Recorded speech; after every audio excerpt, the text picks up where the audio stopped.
नमस्कार। एक दिन इंद्र ने देखा अर्जुन अपलक नेत्रों से उर्वशी को निहार रहा था। तो चित्रसेन के माध्यम से उर्वशी को अर्जुन की सेवा में उपस्थित होने का आदेश दे दिए इंद्रदेव। इधर अर्जुन के सौंदर्य, स्वभाव, रूप, व्रत, जितेंद्रिय आदि के कारण उर्वशी पहले से ही अर्जुन पर मोहित हो चुकी थी। देवराज इंद्र का आदेश पाकर वह प्रसन्नता से भर गई और उसने आनंद के साथ सुगंध स्नान किया। वह अनुपम सुंदरी लग रही थी और पहले से ही अति सुंदर थी भी।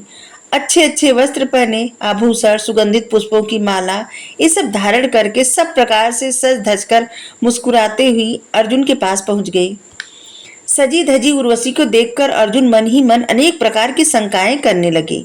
संकोचवश वे आंखें बंद करके उनसे प्रणाम करके बोले, हे देवी, मैं तुम्हारे चरणों में मस्तक रखकर प्रणाम करता हूँ, बताओ मेरे लिए क्या आज्ञा है। अर्जुन की बात सुनकर उर्वशी के होश हवास गुम हो गए। वह अचेत सी हो गई क्योंकि उर्वशी अर्जुन को पसंद करने लगी थी और अर्जुन उसको प्रणाम कर रहे थे और जिससे उसको कुछ समझ में नहीं आ रहा था कि क्या हो रहा है। उसने कहा, देवराज इंद्र की सभा में आप मुझे अपलक नयनों से निहार रहे थे। अपलक मतलब एक लगातार देखना। यह देखकर देवराज इंद्र तथा चित्रसेन ने आपकी सेवा के लिए मुझे भेजा है। इसमें आज्ञा की बात नहीं है। आपके गुणों ने मेरे चित्त को अपनी ओर खींच लिया है। आप प्रेम पूर्वक मुझे स्वीकार कीजिए। अब तो अर्जुन को काटो तो खून नहीं, वो लज्जा के मारे जैसे गड़े जा रहे थे और दोनों हाथों से आंखें अपनी बंद कर लिए। देव सभा में मैंने तुम्हें पुरुवंश की जननी समझकर पूज्य भाव से देखा था, न कि अन्य किसी भाव से। क्योंकि पुरुरवा की पत्नी थी ना उर्वशी से विवाह किए थे पुरुरवा और उन्हीं के वंशज तो थे अर्जुन। मेरी दृष्टि में तुम माता के समान पूजनीय हो। उर्वशी ने कहा, हम अप्सराओं का किसी के साथ कोई संबंध नहीं होता, हम स्वतंत्र हैं। पुरुवंश के कितने ही पोते नाती तपस्या करके स्वर्ग में आते हैं। हम अप्सराओं के साथ स्वर्ग का सुख भोगते हैं। सांसारिक संबंधों को भुलाकर मुझे स्वीकार करो और मेरा त्याग करने की भूल कभी मत करना। उर्वशी अर्जुन को धमकी देने लगी, लेकिन अर्जुन ने इस पर भी बड़े निर्भीक शब्दों में कहा, सभी दिशाएं और देवता सुन ले कि मेरी दृष्टि में माता कुंती और माद्री का जो स्थान है वही स्थान तुम्हारा भी है। अतः मैं कभी भी तुम्हारा प्रस्ताव स्वीकार नहीं कर सकता। अर्जुन का तिरस्कार सुनकर उर्वशी क्रोध के मारे कांपने लगी और उसने अर्जुन को श्राप दे दिया। अर्जुन, मैं देवराज इंद्र की आज्ञा से तुम्हारे पास आई हुई थी। तुम मेरा तिरस्कार कर रहे हो, इसलिए जाओ।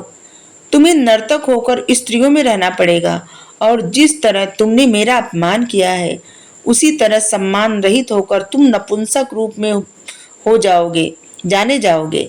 ऐसा कहकर वह अपने निवास स्थान पर चली गई। चित्रसेन ने सारी बातें इंद्र को कही।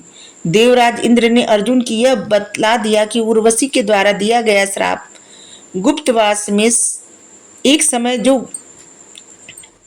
अज्ञातवास का रहेगा 1 साल, उसमें काम आएगा। क्योंकि उर्वशी अपने श्राप का अवधि घटा दी है और वो अर्जुन पर छोड़ दी है कि अर्जुन जितने समय तक चाहे उतने समय तक कि अपने जीवन के 1 वर्ष कभी भी 1 वर्ष ले सकते हैं, उसमें वो नपुंसक रहेंगे। और देवराज इंद्र समझाते हैं अर्जुन को कि तुम 1 साल वही लेना जब तुम अज्ञातवास में रहना, नहीं तो पुत्र तुम छुप नहीं पाओगे, तुम्हें कोई न कोई पहचान लेगा।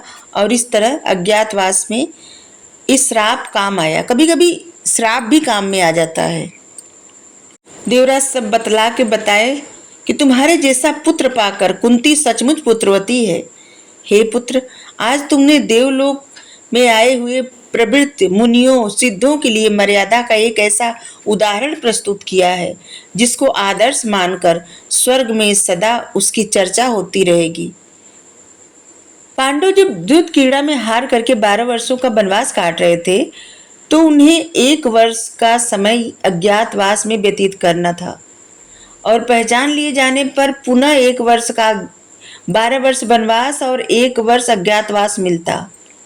और इसी कारण एक घटना घटी और इस श्राप भी, उर्वशी का श्राप भी अर्जुन के काम में आया। उस समय अर्जुन गया था इंद्रपुरी स्वर्गलोक में दिव्य अस्त्र शस्त्र लाने इंद्र जी से, और जहां पे उर्वशी उस पर मोहित हो गई थी। Thank you. राधे राधे।